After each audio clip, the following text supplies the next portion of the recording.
Welcome back, my people. I have another interesting one for you today. Once upon a time, in the heart of medieval Igbo land, there lay a vibrant village surrounded by lush greenery, towering trees, and melodies of nature. The village was a tapestry of traditional huts, each adorned with intricate carvings and thatched roof. In this village, there lived a 19-year-old girl named Isioma, whose beauty was as captivating as the colorful beads she wore. Every morning, as the sun pointed to the sky with hues of gold and orange, Isioma made her way to the bustling market. Her stand overflowed with the freshest fruits and vegetables, a testament to her deep knowledge of agriculture. Dressed in a vibrant traditional attire, her smile radiated warmth and kindness, drawing villagers to her stand like bees to nectar. Despite her humble beginnings, Isioma harbored dreams of a better future, fueled by her determination and intellect. One afternoon, as the market buzzed with activity, Isioma noticed a disheveled young man making his way through the crowd. His clothing were tattered, his hair unkempt, and his eyes were filled with desperation. He approached her stand, his voice barely a whisper, as he begged for food. Moved by his plight, Isioma handed him a ripe mango and some vegetables. "Eat," she said softly, her eyes filled with compassion. The man was grateful beyond words, devoured his food. Later he introduced himself as Ako. But there was a hidden depth to his gaze that piqued Isioma's curiosity. Days turned into weeks, and Ako returned to Isioma's stand, each time looking a bit more restored. They began to talk, and a friendship blossomed. Ako admires Isioma's knowledge for agriculture and animals, and she, in turn, found comfort in his presence. They shared stories of their lives, their dreams, hopes for the future. Their bonding grew stronger with each passing day. Ako would often ask her about the village crown prince and king, the kind of people they are, and this will often puzzle Isioma because the way he asked felt personal. One evening, as the sun dipped below the horizons, casting a warm glow over the village, Ako decided to open up to Isioma about his past. His voice trembled as he recounted the harrowing tale of his escape from his village, the treachery of his uncle, and how his uncle killed his father. Isioma listened intently, her heart aching for her new friend. She realized that there was more to Ako than meets the eye. He was a prince in hiding, fighting to reclaim his rightful place. Ako revealed that he was childhood best friends with the prince. He worried that his uncle might have spies in every nearby village looking for him. The revelation of Ako's true identity only strengthened Isioma's resolve to help him. She knew that reaching Prince Jideobi, the prince of her village, was their only hope. Together, they devised a plan to get the message out to the prince without arousing suspicion. Isioma selected the freshest and most vibrant vegetables from her garden and prepared a special basket for the palace. Disguising her true purpose under the guise of delivering fresh produce, she set off to the palace gates. The journey was fraught with fear, but Isioma's determination overshadowed her fear. At the palace gates, the guards were initially skeptical. "What business do you have here, market girl?" one of them barked. Isioma stood her ground, her voice steady as she explained that she brought a gift of the finest vegetable for Prince Jideobi. One guard recognized her as the pretty curvy market girl and one of their maidens. After much persuasion, the guard inspected her fresh vegetable basket and reluctantly allowed her inside.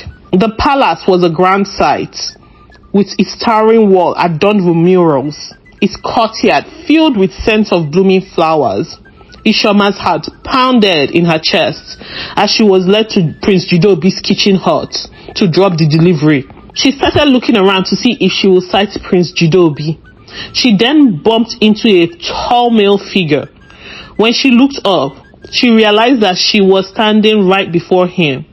She could see the curiosity in his eyes. With a deep breath, Isioma relayed Ako's message. She spoke of the treachery of Ako's uncle, the murder of his father, and the desperate need for help. Prince Jideobi listened intently, his expression shifting from curiosity to shock and then to determination.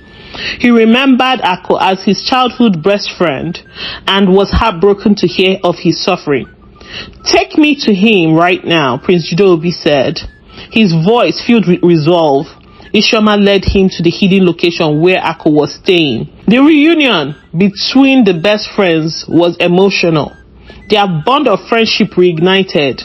Ako recounted his ordeal once more, and Jideobi, moved by his friend's plight, promised to help him reclaim his village and defeat his uncle. Prince Jideobi alerted his father, King Okaka, with the information. King Okaka was heartbroken at the loss of his once best friend, King Akpo, Ako's father, and once remembered Prince Ejiofor, his then younger brother, as arrogant and mean-spirited, and knew that King Ejiofor would be up to no good and would soon bring battle to their doorsteps because of his greed. With King Okaka and Prince Jideobi's support, they began to devise a strategy to defeat now King Ejiofor. The odds were against them, as King Ejiofor commanded a large, well-trained warrior army. They needed a plan that would weaken the enemy and give them a fighting chance. They got information that King Ejiofor was currently in a battle trying to take more lands from the villages near him, and was destroying the unity and the treaty that the late King Akpo established.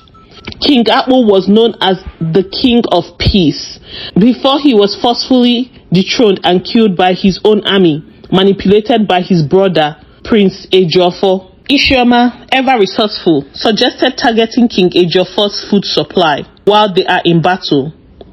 "Without food, their strength will dwindle," she explained. But the challenge lay in locating where the food storage is, so they can sneak in and destroy it with fire.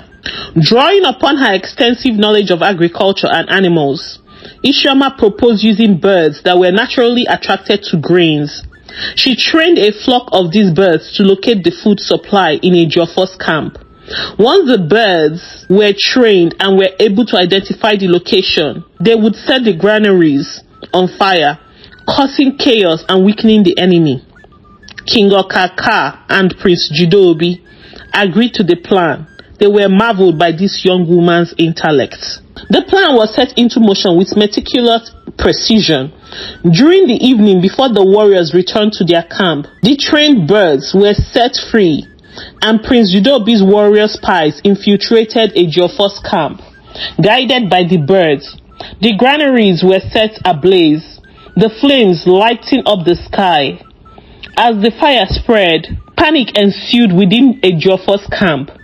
All efforts to mitigate the loss of food were in vain. They lost more than 90% of their food supply. Desperate to save his army from starvation, King Ejiofor made a critical decision and mistake. He sent half of his army to secure more food from nearby villages by force, effectively splitting his forces into half.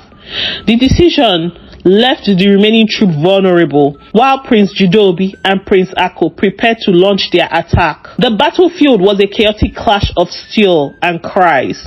Prince Jideobi's warriors, fueled by their loyalty and the element of surprise, fought with unmatched ferocity.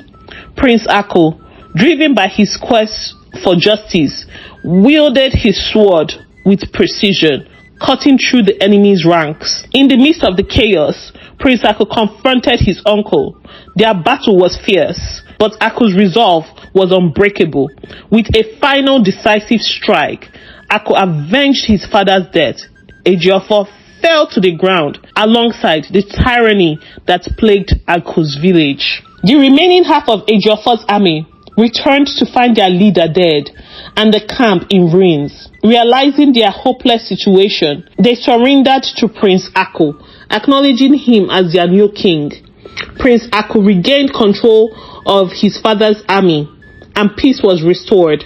With Ako reclaimed, he earned his rightful place on the throne. Grateful for her care, kindness, bravery, and intelligence, Prince Ako proposed to Isioma. Her role in their victory had been pivotal, and he admired her courage. Isioma, overwhelmed with emotion, accepted his proposal, her heart filled with love and gratitude. Prince Jideobi and his father, King Okaka, approved this union and celebrated the marriage of Prince Ako and Isioma, one of their maidens. The entire village rejoiced, their celebration echoing through the night. The bond between the two villages grew stronger and harmony reigned. Under the rule of King Ako and Isioma, the villages thrived. Their reign was marked by wisdom and justice. Their love story, a beacon of hope and inspiration. The unity between the villages was a testament of their leadership and the power of love and friendship. King Ako ruled peacefully, like his father wanted, avoiding any unnecessary aggression or wars. Isioma and King Ako's story was passed down through generations, a tale of bravery, intelligence, and triumph of good over evil. Their legacy lived on, reminding everyone that even the humblest beginnings can lead to greatness. With the peace restored to their villages, Isioma and King Ako looked to the future with hope. Their love and unity set a precedent for generations to come. Their story, etched in the heart of their people, it became a legend that would never be forgotten, and they lived happily ever after. If you enjoyed this story, please like, share, subscribe. Watch our other interesting videos posted on our channel. We cannot wait to have you as a member of our AfricanFolktale TV Addict channel. Thank you so much for your support.